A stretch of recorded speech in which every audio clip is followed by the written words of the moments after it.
Hello, this is a tutorial on how to play Dungeon Twister. It's kind of a quick tutorial, so let's get going. Okay, so here's the box, the rulebook. So, the goal of Dungeon Twister is to get points. You want to get 5 points. The first person to get 5 points wins the game. So, there are 2 ways to get points. Either by killing the opposite team, 1 point per team member you kill, or by getting across the labyrinth. Choose these fancy labyrinth tiles, and 1 point per team member you get across the labyrinth. So, let's look at these tiles here.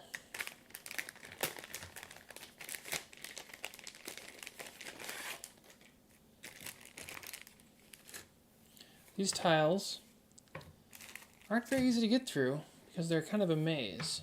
And as you play the game, you will see all sorts of different ones that have various different layouts and will be,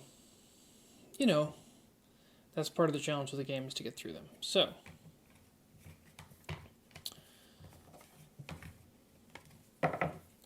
let's talk about basic turn structure of the game. So, on your turn, you're going to get a certain number of action points. Okay? These action points will let you do things with the different players that will be on the board.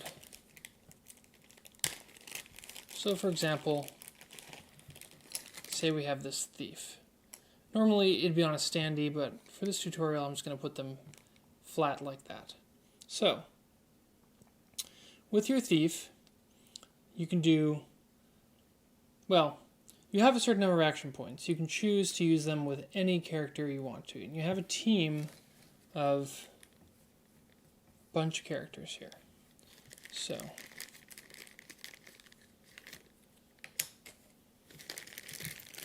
in the base set, you have these 8 characters. The cleric, the troll, the mechanic, the goblin, the wall walker, the warrior, the wizard, and the thief.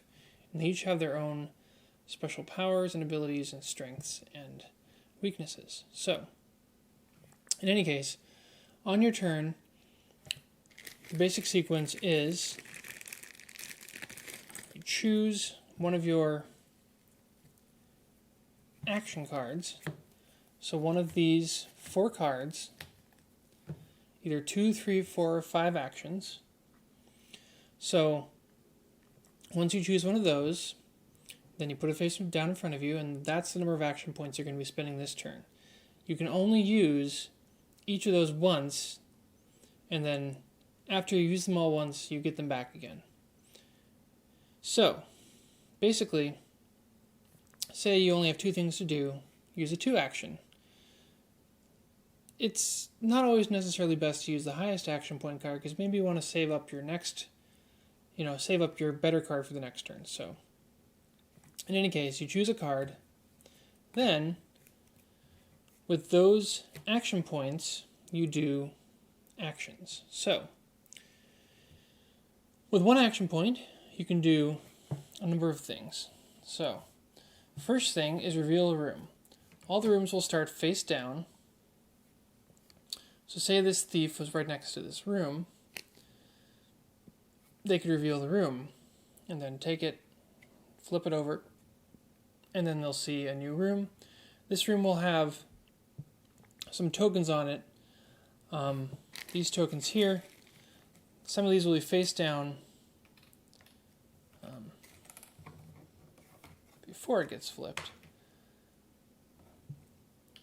So there'll be some tokens. Those will be put out at the beginning of the game. But in any case, there'll be some there. More than that, generally. But what you'll do is you'll flip over the tile from the edge over, reveal the tokens, and then this is the tricky part here. People get this wrong oftentimes. But basically, you get to put down all the tokens out onto the room, That could include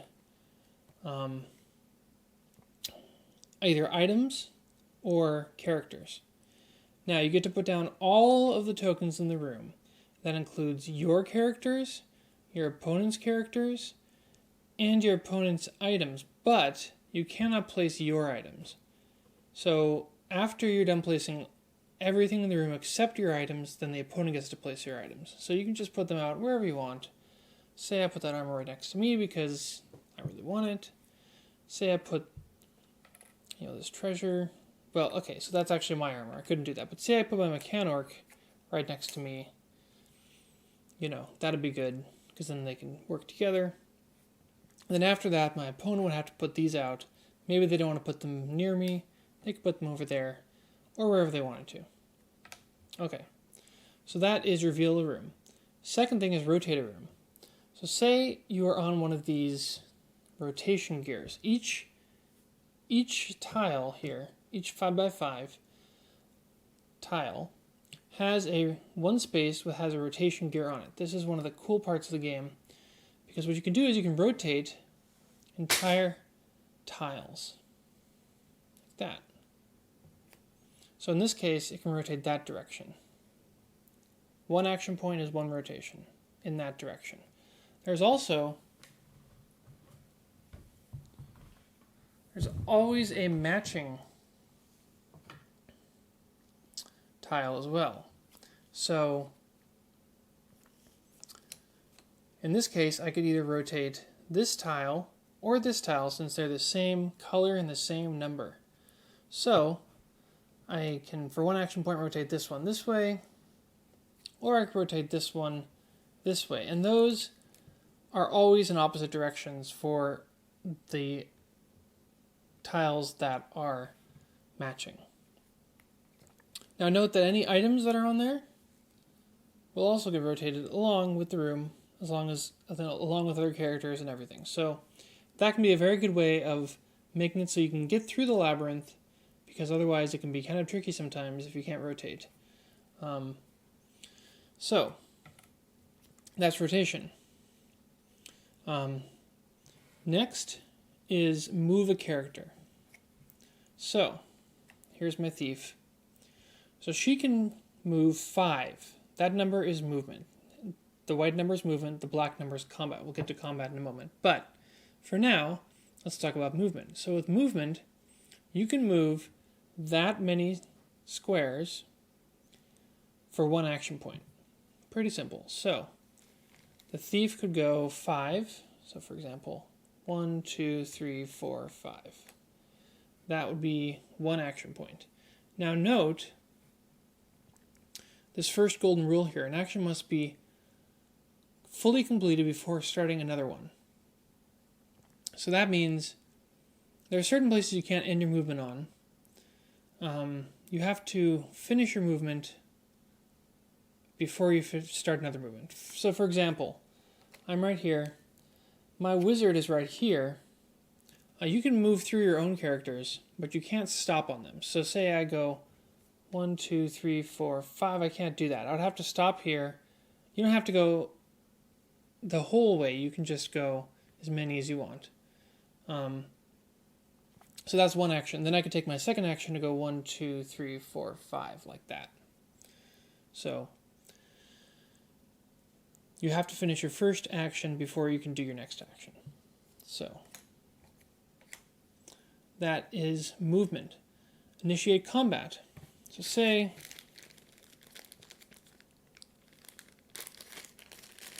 there is another character here. For example, my troll is here, and the other team's wizard is right there.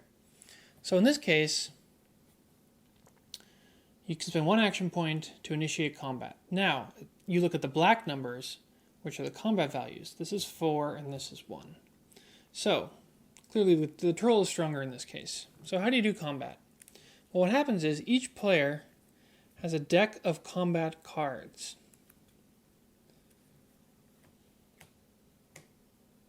Lay some of those out there. They range from 0 to 6.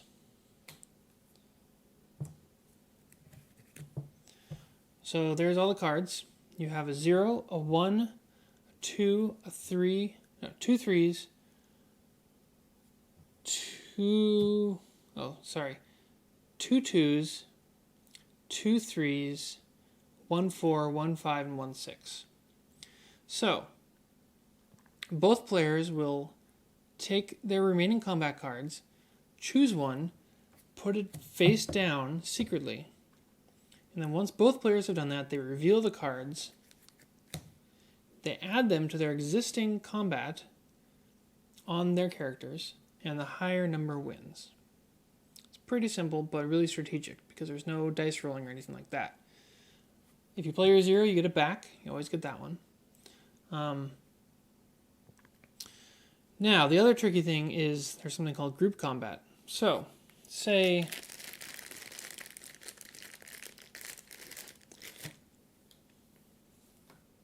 this troll is over here. Now it's in the group combat. And say this thief was over here. Now it's in the group combat. But say this cleric was over here. It's not adjacent to any enemies in the combat. Therefore, it's not in the group combat. So if you can make an unbroken line of alternating colors, no diagonals ever in this game, just orthogonal, then those are all in the group combat. So if you're in group combat, you add up all of the combat values from each side, and then that's the starting, and then you add the one card just like normal. So what happens if you lose a combat? Well, what happens when you lose a combat is all of the characters in the combat on the losing side get injured. So when that happens, you take the standee and you replace it with the little token. So say the yellow lost. So we're going to replace that with that, and then we're going to replace the thief with that one. Now, you haven't gotten a point yet as the winner. You just have some injured characters to deal with. After you've injured a character, you cannot attack them again the same turn. But on future turns, you can attack them again. You go through the same combat procedure. However, their combat value is equivalent to 0 for purposes of resolving combat. They could still win, even with the 0, if they played a really strong card and you didn't. But if you win again when they're injured, then you take their token and you get a point. And remember, the goal is to get 5 points. So in order to actually get those points, you have to do 2 combats with them, at least. So another thing about injured characters is they can't do anything really. They can just pretty much sit there, and they can be picked up like an item. I haven't gotten to items yet, but basically, yeah, that's about it. So a friendly character can come by and pick them up, bring them along, but otherwise they're kind of sitting ducks. So yeah, it's not good to be injured. Now, one other thing about combat.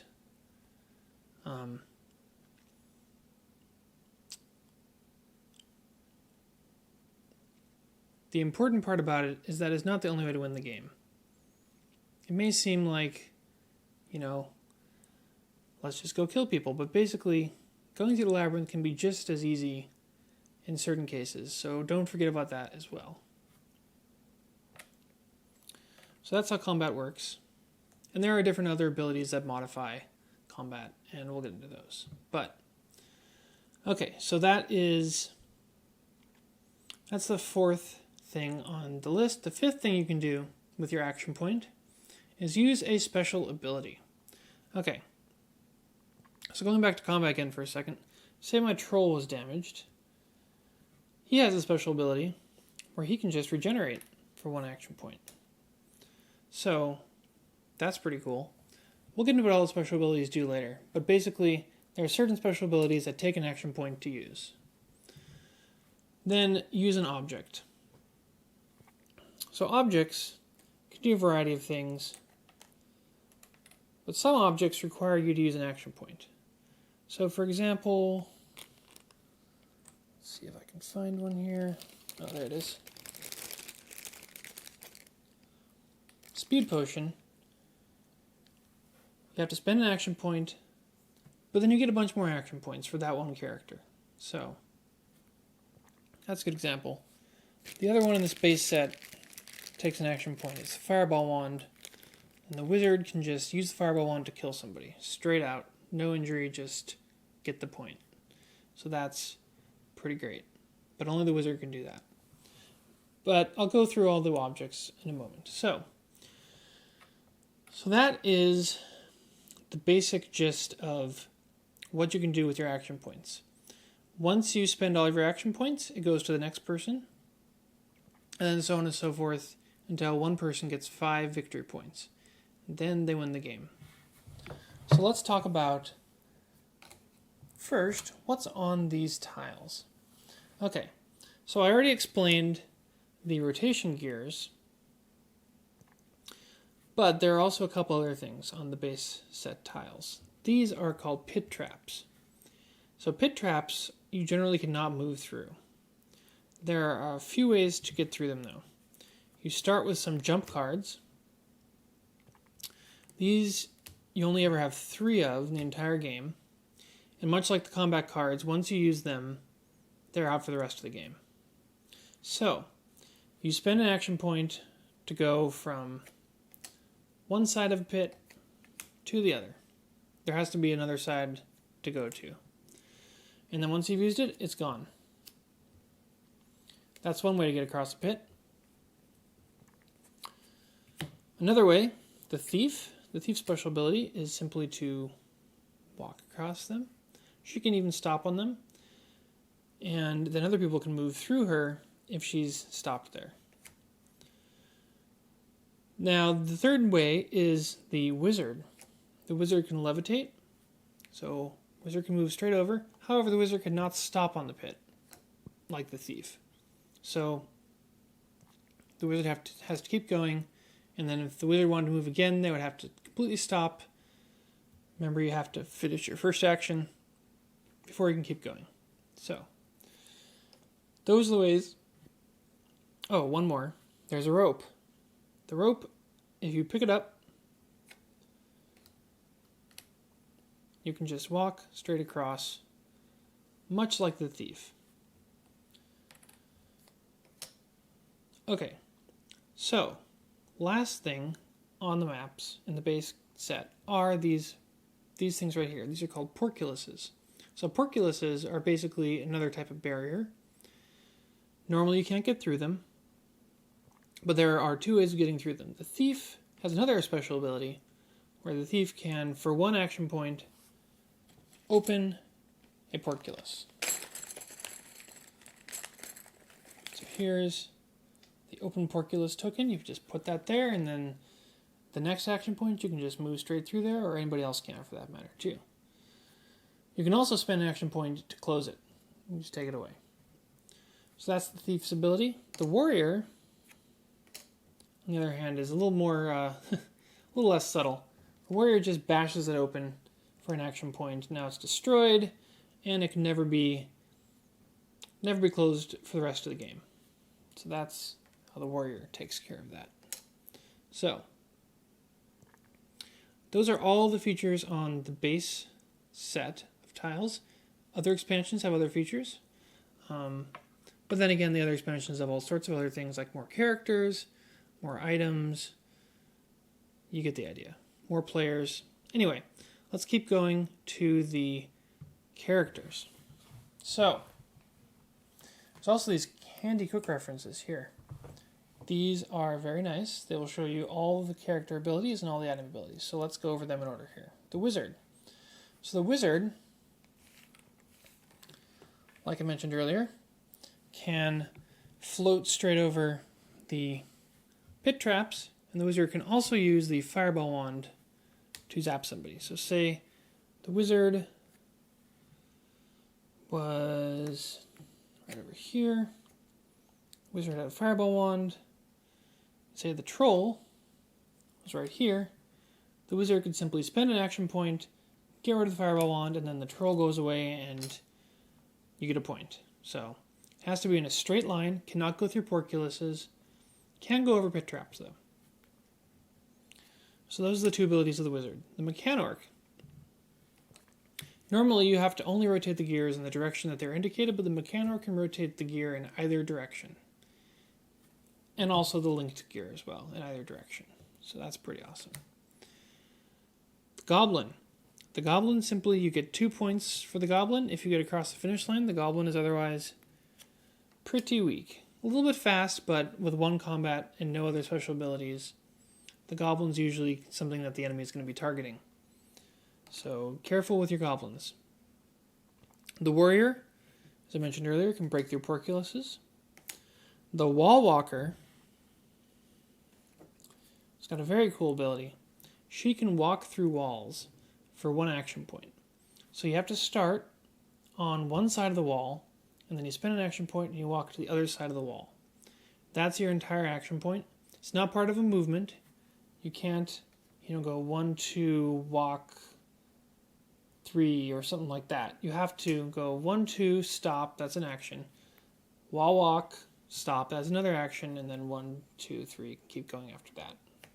That's the third action. So it does take some actions, but it can still get you out the dungeon pretty well. So that's a great ability. The Cleric. The Cleric can be really powerful when you put the Cleric in the right place, because the Cleric can heal injured characters. So say there's my injured wizard, there's a Cleric, uninjured. So I spend an action point, and now my wizard is back to life, which is really great. It can sometimes be hard to get the Cleric into the right place, though, to do the, important things, but if you can, the Cleric's great. Troll. So the Troll, as I mentioned earlier, can regenerate. Now this is a really powerful ability, but notice that the Troll is very slow. With only 2 movement, it's hard to really get the Troll very much anywhere, for that matter.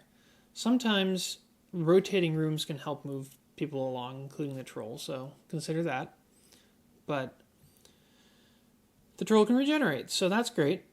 Now note also, when you attack somebody and injure them, you cannot attack them and kill them the same turn. So if somebody attacks a Troll, it doesn't even really matter if the Troll loses, because next turn the Troll can just regenerate for an action point anyway. So attacking Trolls can be kind of a fruitless endeavor. But conversely, attacking with Trolls can be kind of bad sometimes, because if you do lose, then the opponent next turn has the ability to actually kill off your Troll. So sometimes the Troll is good for defense, but sometimes it can be a very powerful offensive threat as well.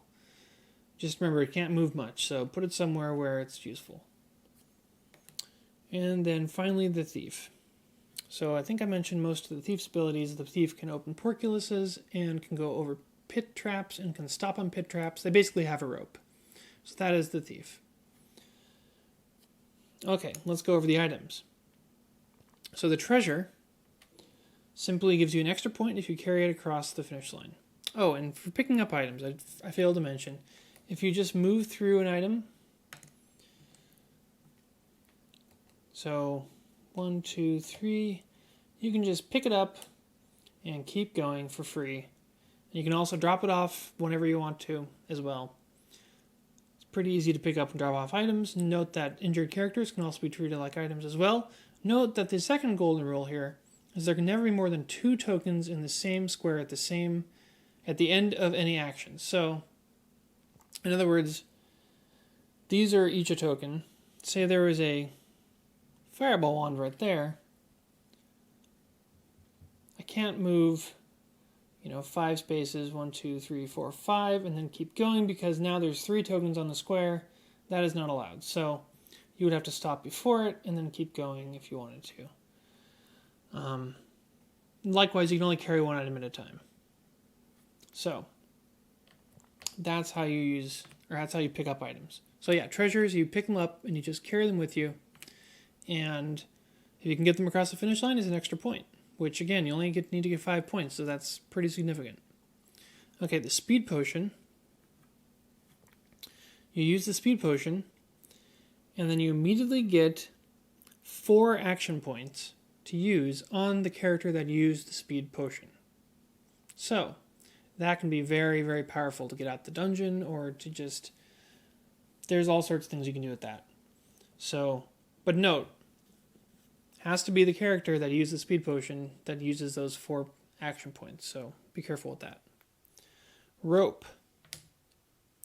The rope, well, let's use that on somebody else, because the thief already has that ability. So say the goblin here. The goblin has a rope, or if anybody has a rope, they can go straight through the pit traps as if they weren't there, and they can even stop on them.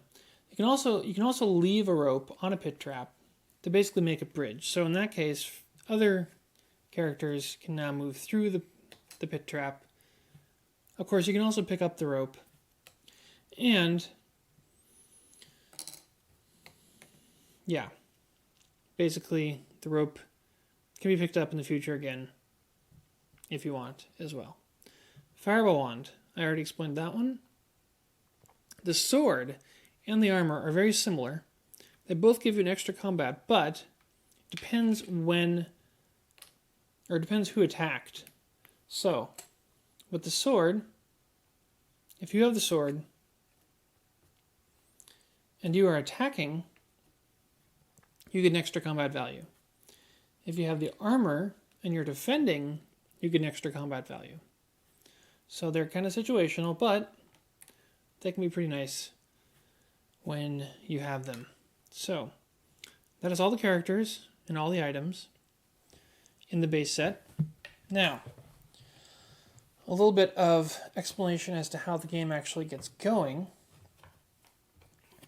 So at the beginning of the game, each character or each player gets all their tokens, and they put them behind their quick reference, which turns into a screen temporarily. That. And so you hide all of your tokens behind the screen. Then what happens is all of the rooms get shuffled up, and then put face down in normally a 2x4 grid. However, you can also play a short game with a 2x3 grid instead. Just make sure that, well, okay, so what you'd want to do is take out one set of rooms. Let's take out that one. That one, you can just do that randomly. And then you shuffle up the rest so you know you have matched pairs. So then you put them out. You can kind of randomly rotate them if you want to. And this is the small version of the game. It goes a little faster, so for a first time, that's oftentimes a good thing to do. So then what happens is each player has a starting line.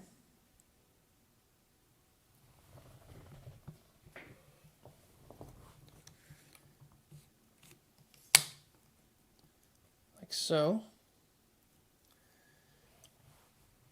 And then each player will then take their tokens, which again are going to be behind a screen at the moment, so you can't see what your opponent's doing.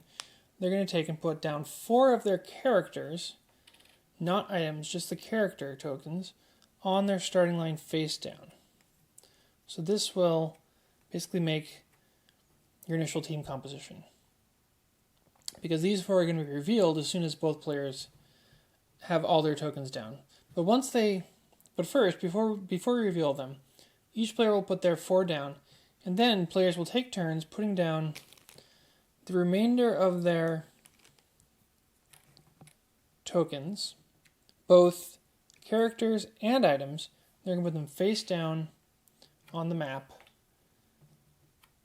wherever they want to, really. But they take turns, you know. I'm not going to do it for the other player, but they take turns. So at this point, you have to think a lot about where you want your items and your characters to be. If you put one of your own characters up near the opponent's line, well, they're much closer to getting out of the dungeon, but they're also much more in danger because the opponent's start line has 4 of their units on it, so they could probably just go and attack you very easily. So sometimes it can be good to put, like, say, the troll up there, maybe, since the troll can't move much anyway. But, there's a variety of strategies. Like, so, in any case, you also need to think about your items, because your items, see here. Remember, the thing with the items, you cannot place your own items ever. So your own items are going to be kind of hard to get, probably. So the main thing I want to avoid doing is making your more powerful items fall into the enemy's hand. So, for example, the fireball wand, you probably don't want to put that into a place like right near your opponent's starting line, because they could just put it right next to their character and take it. So, but in any case, there's a lot of strategy to think about there. So yeah, you take turns putting them on the board. Then once that's all done, these are all out here. I'm just going to put some out here. There's a maximum number of tokens per space. Normally, it's on a 2x4, I believe it's 2 per, 3 per, 3 per, and then 2 per. But in a 2x3, it's a little more. I don't remember off the top of my head right now, but anyway, the point is there's a limit per tile. So anyway, once that's all done, you flip over these 4 tiles, or each player flips over their 4 tiles in their starting line. These tiles on the main board do not flip over, because those only get flipped over when you do the reveal a room action. So then at that point, you replace these tokens with the standees, and in the actual game, what you can do is take these guys and put them inside of here, and then actually put them like that. But for now, I'm not going to do that. So you put the standees out on the starting line, and then one player randomly goes first. Well, actually, you choose the random first player before you start putting these out, because yeah, you do that.